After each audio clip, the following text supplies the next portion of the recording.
Halo semuanya, kami dari mahasiswa Sistem Informasi dari Sekolah Tinggi Teknologi Indonesia Tanjung Pinang.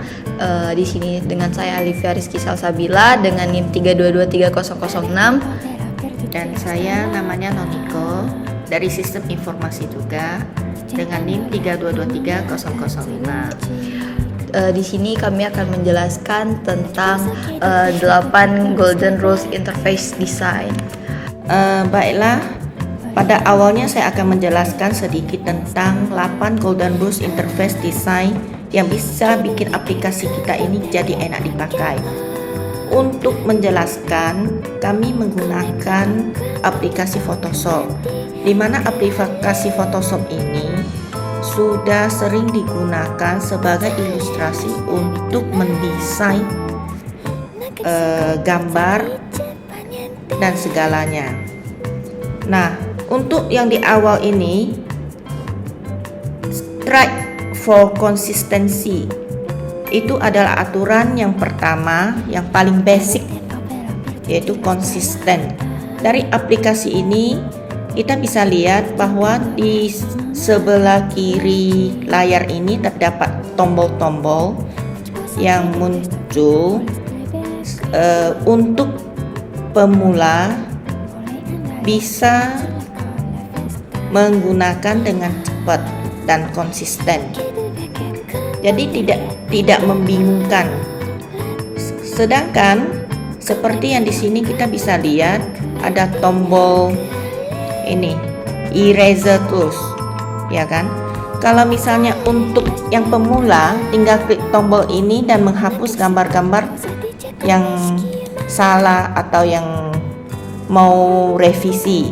Sedangkan kalau misalnya untuk yang sudah expert, mereka nggak perlu ketik tools yang di sebelah kiri ini, tools eraser, tetapi mereka itu menggunakan ini kode E yang di keyboard sudah bisa menghapus.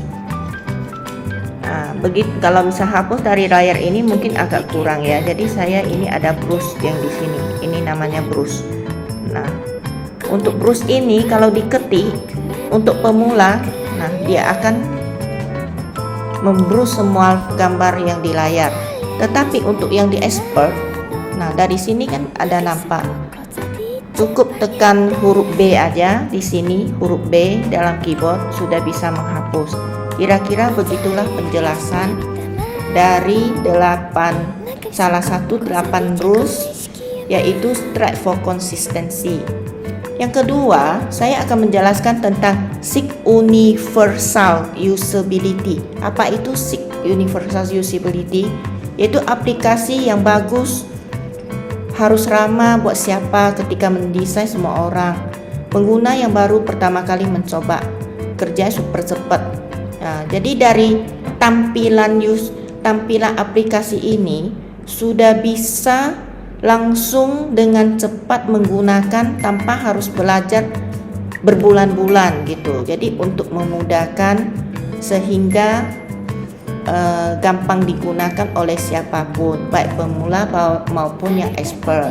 Jadi aplikasi ini didesain dalam bentuk tools yang sebelah kiri.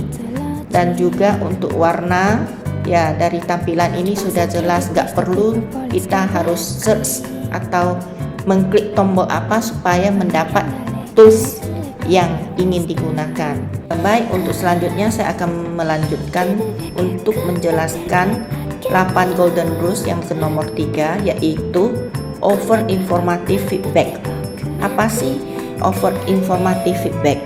Itu adalah suatu sistem yang intinya itu memberikan suatu feedback ya. Feedback itu seperti pesan ketika kita mengklik tombol-tombol yang berada dalam aplikasi ini. Nah, contohnya ini ya. Nah, untuk kita menggeserkan kursor ke sebelah kiri itu ada tombol. Nah, dari kita klik ke di sini akan feedbacknya apa? Akan memberitahukan kita bahwa oh ini frame tools. Nah, ini dan kita setiap tool itu akan memberikan keterangan feedbacknya. Jadi untuk user itu gampang menggunakan. Sebenarnya ya dari tombol-tombol itu fungsinya apa sih? Jadi dari sini sudah kita bisa mengetahui dengan gampang dan menggunakannya. Kira-kira begitu ya. Baiklah, untuk selanjutnya saya akan menjelaskan tentang desain dialogues to your closer, yaitu yang keempat, yakni tentang proses atau hasil akhirnya. Itu kan kalau di Photoshop pasti ingin meng-save file kita ya. Jadi Photoshop sendiri juga memberikan feedback nih ketika kita kita save file kita, misalnya nih seperti ini ya.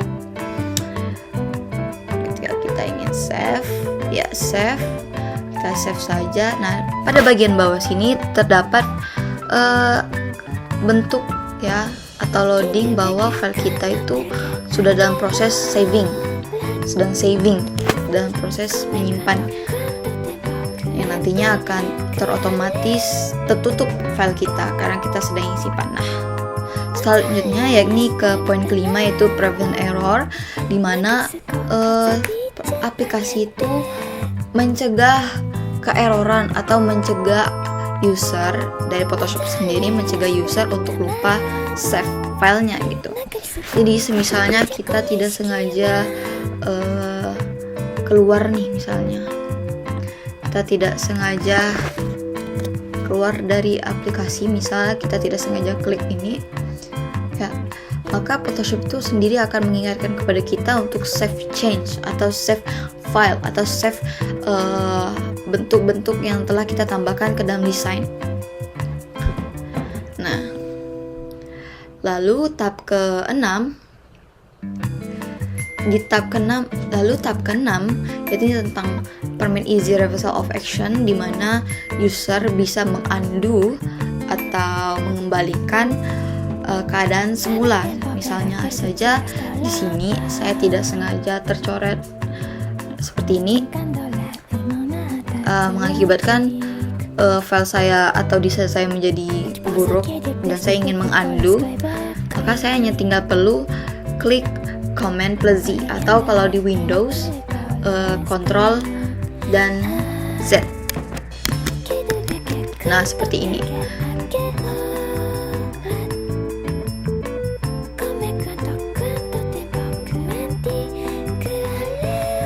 Lalu yang ketujuh, keeps user in control, di mana user bisa menyesuaikan alat-alat di dalam Photoshop sesuai dengan kemauan mereka.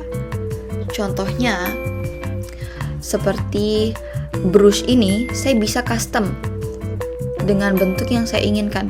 Mungkin dari size-nya saya ingin lebih besar ya, size-nya lebih, atau saya juga lebih ingin nih untuk secara tampilan saya lebih nyaman di bagian seperti kecil seperti ini daripada yang defaultnya tadi. Nah, seperti itu ya teman-teman.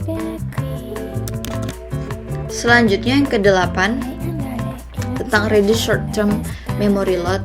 Jadi ini contohnya itu seperti di bagian layar berikut yang saya tunjukkan ini.